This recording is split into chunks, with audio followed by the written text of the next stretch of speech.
Styner, Doctor of Medicine. Tonight's story has the title, The Inconstant Heart. Guardian of birth, healer of the sick, comforter of the aged.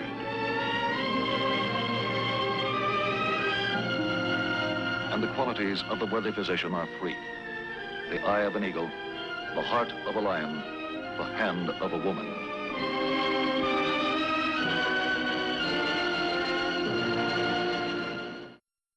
Our actual case history tonight concerns the field of radiology. The object in point, the chessboard. The case in point, Richard C. Forbes, married, father of 2 children, a boy and a girl. By occupation, he's a draftsman for a small firm of architects. All his life, Richard Forbes has been physically handicapped, a condition which he tolerated cheerfully and without complaint. But now in his 37th year, although he doesn't realize it, Richard Forbes is a very sick man.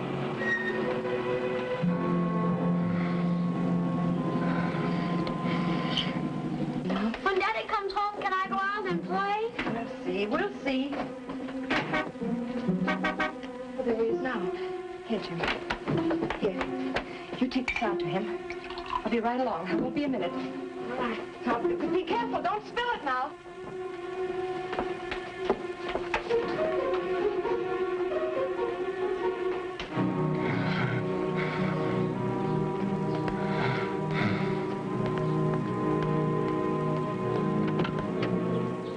Here you are, Dad.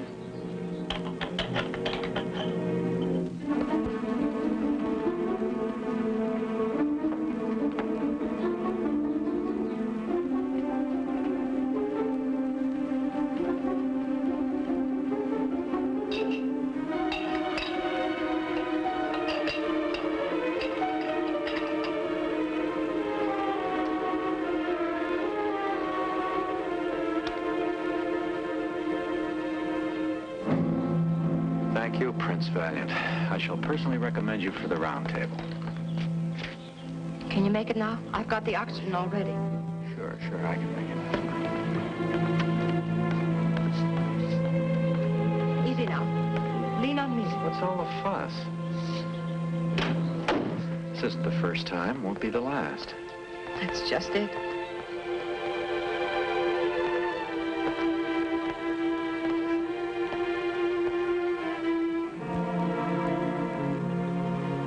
Great stuff. Want a whiff? That's the 3rd tank this week. Oh? I thought it was only 2. That's what it used to be.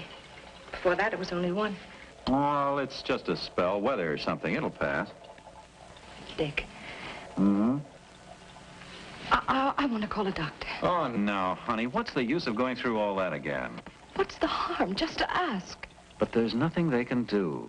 You know it and I know it. If I've heard it once, I've heard it 100 times. When was the last time you heard it? It is a long time ago, but not long enough. Maybe there is something they can do. They're always finding something new. I was talking to Kate Dunham only yesterday, and she said that... That bird brain. Her advice we really need. But her husband is a doctor. Not my doctor. No, I'm your doctor.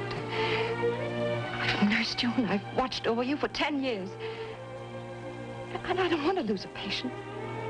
Especially when I happen to be married to her.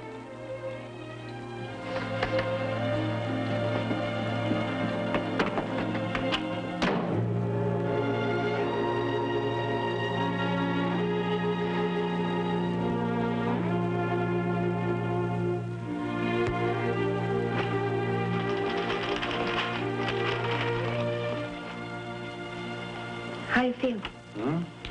Oh, great. Never better. Hey, swell dinner tonight. Dick, Mm-hmm. can we talk a little? Why, sure. What about? You, me, And our friends, the doctors, I suppose. no, not necessarily. Just facts. Oh, honey, I wish you wouldn't worry so. Well, how can I help it? A year ago, you had your work cut down to part-time. Now it's only half-time. You can barely manage that. Well, we're getting by, aren't we? Oh, it isn't that, Dick. It's you. You've gotten worse, a lot worse. Now, look, honey. We faced all this a long time ago, way back before we were married, remember? You know, I didn't want to marry you.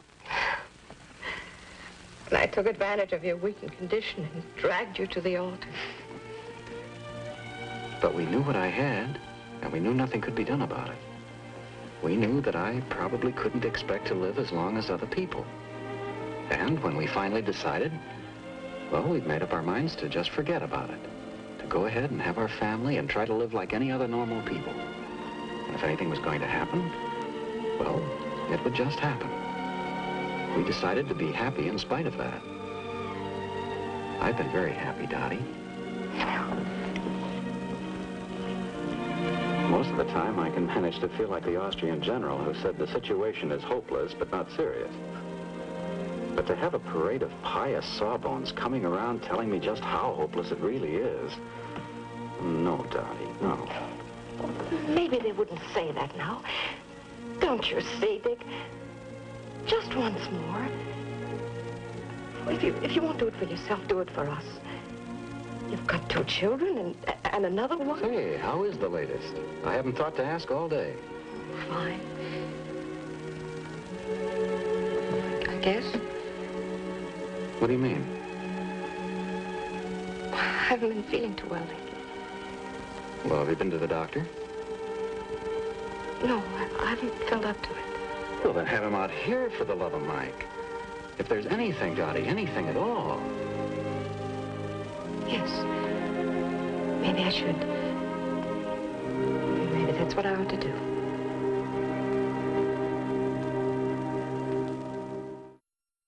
Watch that diet, do you hear? Oh, I will, all right. How is she? Oh, fine, just fine. Dr. Stevens, this is my husband. How do you do, Doctor? Hello. Excuse me for not getting up. Sure. I was just going through a game here between Lasky and Voronov. Havana, 1920. Went 9 hours to a drawn game. Oh, you play chess? Some. Yes, I remember. Voronov was quite conservative. One reason why he was good, of course. Do you mind? Go ahead.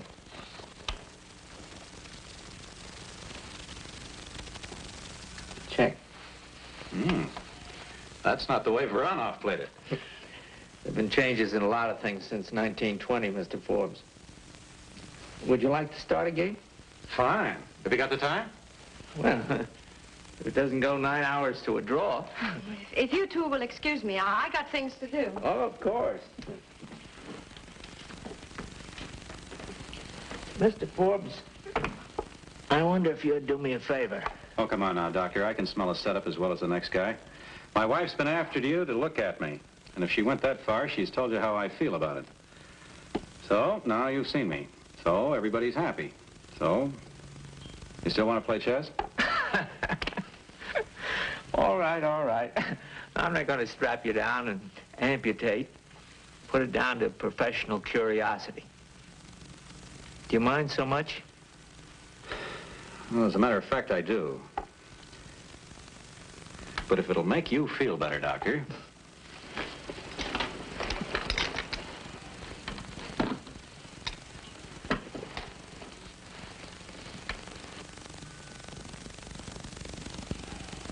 You know, I can tell you as much as...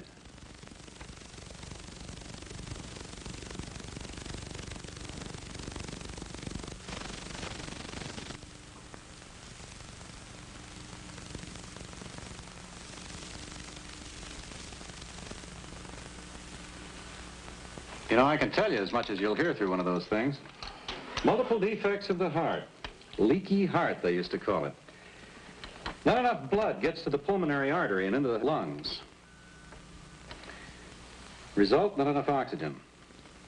Result? Could be that. Could be a couple of other things, too. Oh, sure, I know. I've heard them all. But they all add up to the same answer. Do you mind? Go ahead. But there isn't one blessed thing you or anybody else can do about it. Who told you that, Mr. Forbes? Every doctor I've ever seen. They were right, of course. Sure they were right. Right as rain, except for one thing. They told my folks I wouldn't live past the age of 7, but I'm still here. And you know something? Quite a few of them aren't. Time does catch up with the best of us.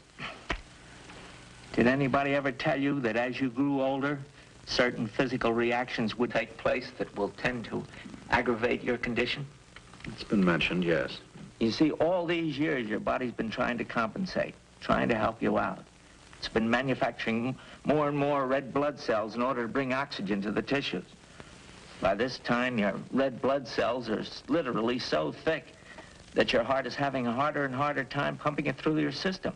You follow? Look, Doctor, you've said it. I know it. It's something I was born with. There's nothing to be done about it. Let's leave it at that, shall we?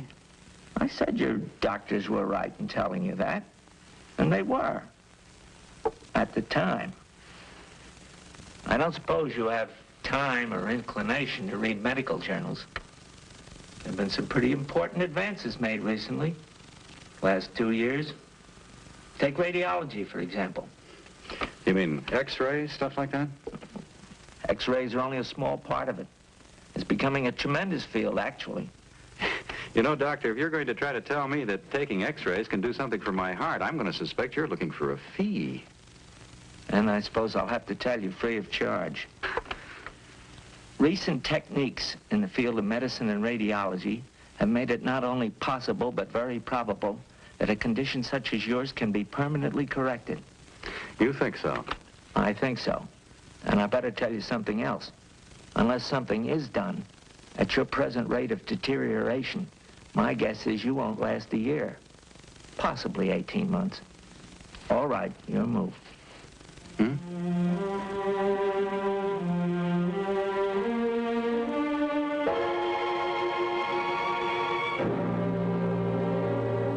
Dr. Martin. Dr. Martin. Look, I've lived with this thing for a long time. And I quit hoping years ago. I had to. I didn't dare to hope. I don't dare to even now. Well, why don't we hear what Dr. Santana has to say, Dick? If it's going to be one of those 10-to-1 shots, Doctor, it's no go. I'd rather take my chances on the 18 months or whatever it is you say I've got left. I've gone along that way so far, and I've been pretty lucky. I don't want to play Russian roulette on some operating table. Dick. I understand your point of view perfectly, Mr. Forbes. If I'd had your experience, I think I'd feel the same way. How about, as a starter, would you like to look around the shop? Yes, I would. Well, if you folks will excuse me, I'll check with you later, Doctor. Dr. Stevens? Thanks. I'll check with you, too.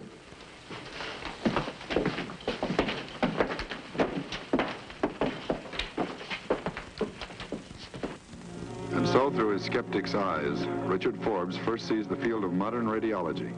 The so-called seeds and needles containing minute quantities of radioactive substances which can be introduced directly into diseased tissue.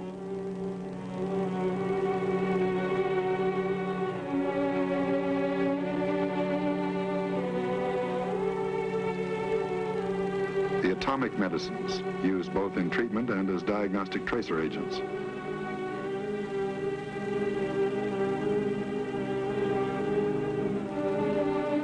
Quarter-million-volt X-ray machine capable of penetrating to deep-seated areas of malignancy.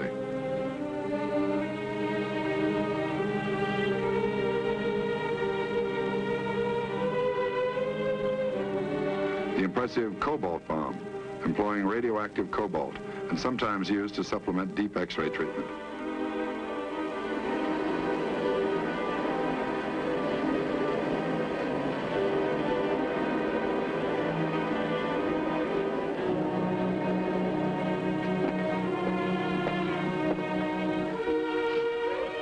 On the diagnostic side, he sees the many and varied applications of radiological detection.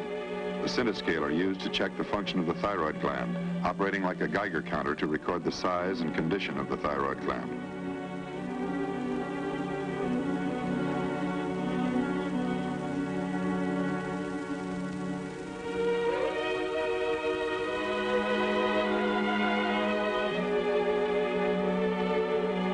Most important of all, to the health and life of Richard Forbes, a comparative infant in the fast-growing family of radiology, angiocardiography. Have a seat, please.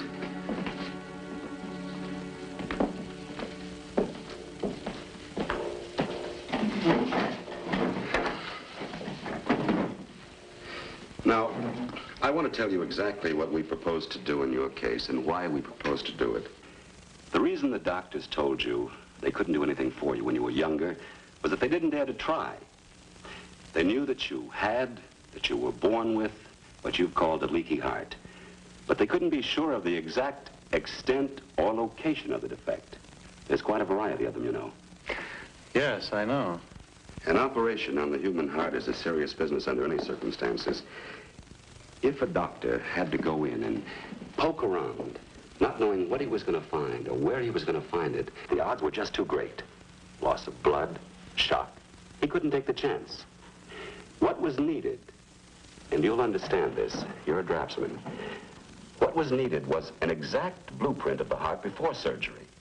That way, we'd be better acquainted with the exact nature and exact location of the abnormality. X-ray?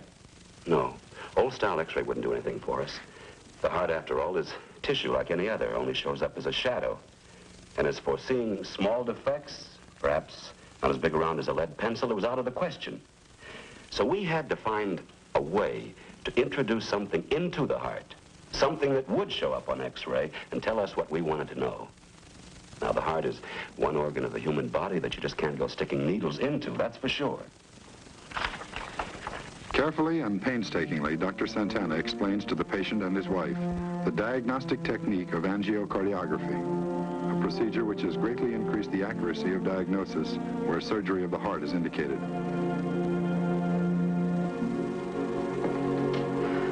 So, that's what we want to do to you.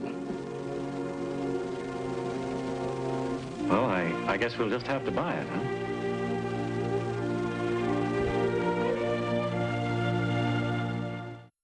At 7:30 a.m. the following Wednesday, Richard Forbes is scheduled for angiocardiography.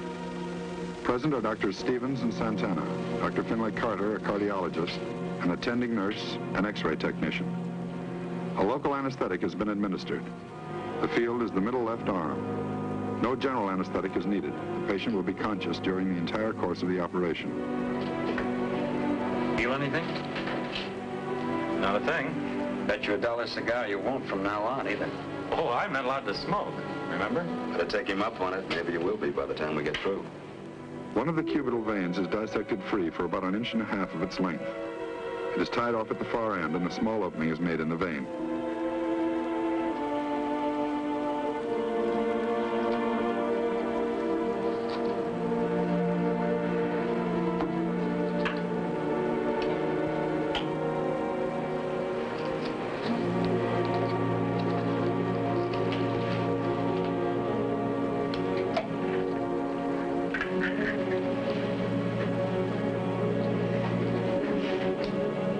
This opening is inserted a plastic tube, a catheter.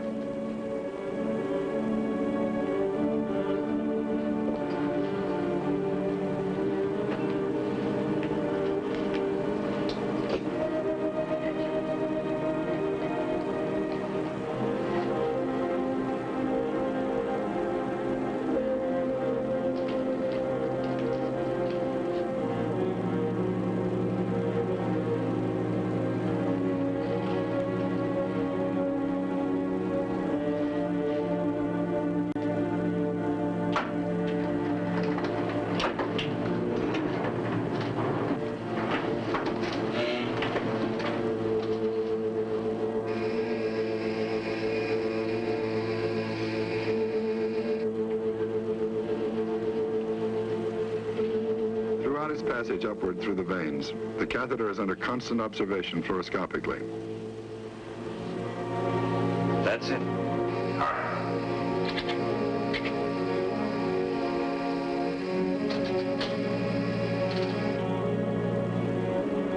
It is passing through the axillary vein in the upper arm, entering the subclavian in the shoulder. The catheter is entering the superior vena cava, the great venous channel directly above the heart, into which all the veins in the upper half of the body eventually empty. All right, a little more. The catheter has entered the right atrium, first of the 4 chambers of the heart. It will be kept there throughout the remainder of the examination. That's it.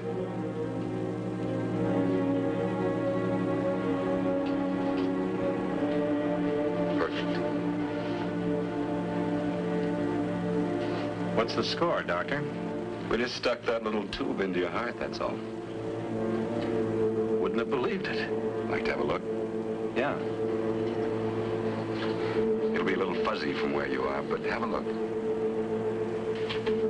Say, how about that? First, a minute sample of the contrast medium is used to make an allergy test. Any abnormal reaction of the heart is an urgent sign of danger. A contrast medium opaque to X-ray will be introduced through the catheter directly into the heart. Its passage through the chambers of the heart will be photographed by high-speed X-ray.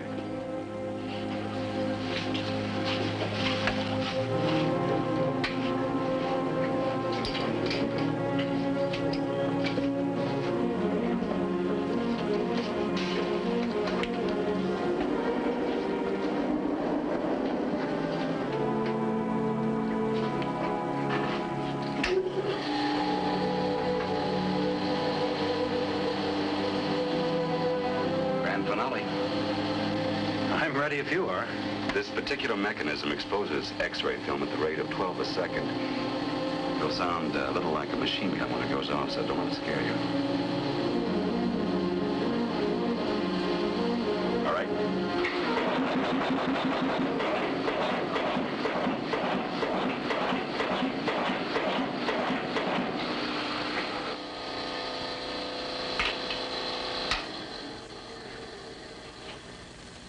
Instrument table, please.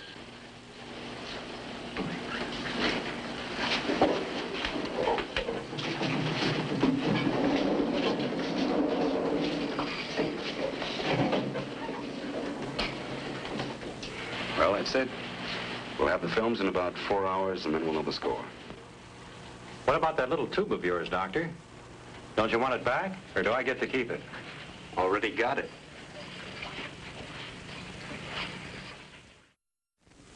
It seems so easy, and yet, all those years. Come in. Morning, Doctor. Morning. Forbes. Forbes, how do you feel? Well, it all depends, Doctor. How does our scorecard read? Pretty good. Here, take a look at it. This is the pulmonary valve right here, which leads from the heart to the lungs. Now, here's the cause of your trouble right here at these 2 points. It's referred to as pulmonary valvular stenosis. There's a constriction at the valve hindering the flow of blood to the lungs. There's also this septal defect right here. I see. Tell me, Doctor, if I take a chance on this surgery, what are the odds? Well, I don't like to talk about odds. Makes me sound like a horse player. Heart operation's always serious. But from what we know now, I'd say your chances are good. Very good.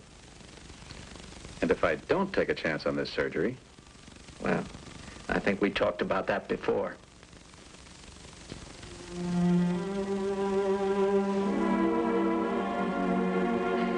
All right, Doctor. Let's get the show on the road. So once again, Richard Forbes goes into surgery. But this time, it isn't just a little incision in his arm. The surgery is major. His heart. A few years ago, it wouldn't even have been attempted. By tomorrow, there's a good possibility he will be a completely normal individual. First day of true health he has ever known in his life.